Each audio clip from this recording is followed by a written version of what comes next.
Formula ఈ కేసులో విచారణ ఎదుర్కొంటున్న అరవింద్ కుమార్కు ఎలాంటి పోస్టింగ్ ఇవ్వలేదు. అంతేకాకుండా అరవింద్ కుమార్పై ప్రాసిక్యూషన్కు కేంద్రం అనుమతినిచ్చింది. ప్రాసిక్యూషన్కు అనుమతి రావడంతో ఏసీబీ ఛార్జ్షీట్ వేసేందుకు సిద్ధపడుతోంది. డిజాస్టర్ మేనేజ్మెంట్ ప్రత్యేక కార్యదర్శిగా బాధ్యతలను దానా కిషోర్కు అప్పగించింది.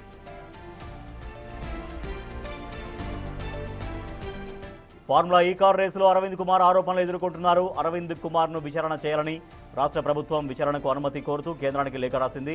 కేంద్రం విచారణకు అనుమతిస్తూ తాజాగా లేఖ విడుదల చేసింది. ఈ కేసులో అరవింద్ కుమార్పై మనీ లాండరింగ్, ఫెమా ఉల్లంఘనల ఆరోపణలు కూడా ఉన్నాయి. కేంద్రం అనుమతితో అరవింద్ కుమార్పై ప్రాసిక్యూషన్కు సర్కార్ సిద్ధమవుతోంది. ఈ నేపథ్యంలో సర్కార్ అరవింద్ కుమార్కు ఎలాంటి బాధ్యతలు అప్పగించలేదు.